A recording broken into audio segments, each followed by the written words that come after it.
Hello， 大家好，歡迎返到嚟港女護士移民加拿大嘅 YouTube Channel。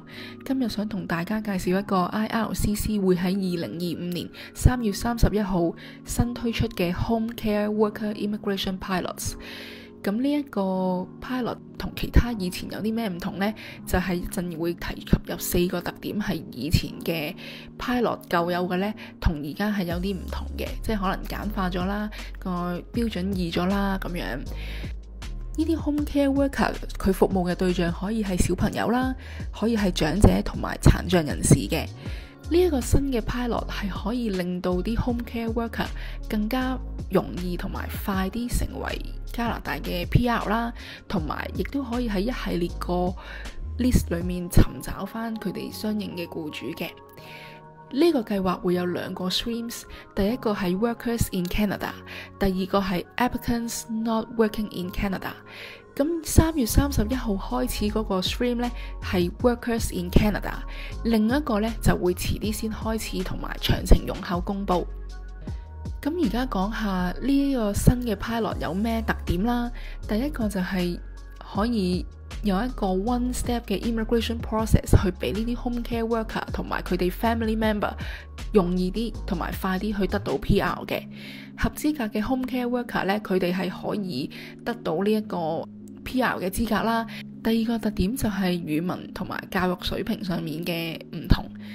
呢個新嘅 pilot 係降低咗英文成績或者法文成績同埋 education requirement 嘅。申請人只需要有 CLB 4或者係法文嘅 NCLC 4呢，都已經可以申請，同埋佢哋要有 high school diploma 或以上嘅。第3個特點就係 No in Canada work experience needed。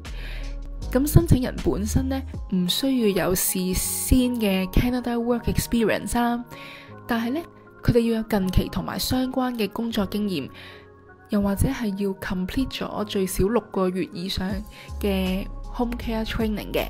而佢哋呢，亦都要有一個加拿大嘅 job offer 係 home care 嗰方面嘅，咁而唔包括喺 Quebec 嗰度有 job offer 嘅。咁即係話你只需要有 job offer 就可以申請，而你唔需要事前有加拿大嘅 home care working experience 就可以申請啦。最後一個特點就係有一個 flexible work options with a job offer。咁啲 home care workers 咧，佢哋係可以喺咩地方度做佢哋嘅工作都可以嘅。呢個 job offer 係可以由一啲 private households 去俾你啦，又或者係以下呢啲 organizations 直接聘請一啲 full time 嘅員工去 provide short term 或者 occasional home care 嘅。咁包括係一啲semi-independent 啦，又或者係喺疾病或者係意外裏面康復緊嘅人，咁呢一啲嘅 organisation 都可以俾你去作為一個認可嘅 job offer 去申請啦。最重要係唔包括一啲 recruitment 或者 placement agencies 嘅 job offer， 咁就 OK 啦。咁如果你係符合以下呢4個條件呢，就合資格申請呢個新嘅 pilot 啦。第一就係喺英文或者法文嘅成績要有 CLB 或者 NCLC 最少 level 4。第二就係要有相當於加拿大 high school diploma 或以上嘅學歷。第三就係你要有最少6個月，一係就係近期相關嘅工作經驗啦，一係就係最少6個月嘅 caregiver training credential。最後就係你要有一個 full time 嘅 home care job offer。咁而呢一個呢係唔需要有 LMIA 嘅申請嘅，即係唔需要僱主擔保嘅，你要有 job offer 就 OK 啦。咁而其他詳細嘅合資格條件呢，喺 pilot open 之後，佢哋會喺網頁上面再 update 嘅。咁如果你之前已經 apply 咗其他嘅 home child care provider pilot 或者 home support worker pilot， 咁又點樣呢？咁呢啲 program 呢已經喺24年6月17號呢完結咗噶啦。喺呢啲日期之前收到嗰啲 application， 佢哋都會照 process 嘅。如果你已經 apply 咗一個叫 gaining experience category， 而家有合資格嘅話，你可以再 show 個 proof 俾佢哋啦 ，send 俾佢哋啦。跟住第二個問題就係，如果你冇申請過 home child care provider pilot 或者 home support worker pilot 嘅話呢，咁你都可能會合資格去申請而家新呢個制度嘅。咁當然睇翻頭先嗰4個條件，睇下你係咪合乎資格啦。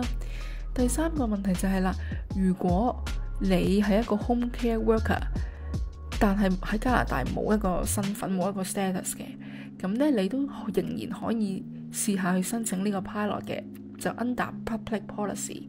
咁當然啦，有少量嘅 spots 咧仍然係 available 嘅。咁當你預備申請嘅時候呢，你就可以集齊啲文件啦。如果你而家已經喺加拿大做緊嘢嘅話呢，你可以考一個英文或者法文試啦，去攞個 proof 證明你已經有 level 4嘅成績。另外就係申請翻學歷認證，去證明你曾經讀過6個月或以上嘅 home care worker 之類嘅 training 啦。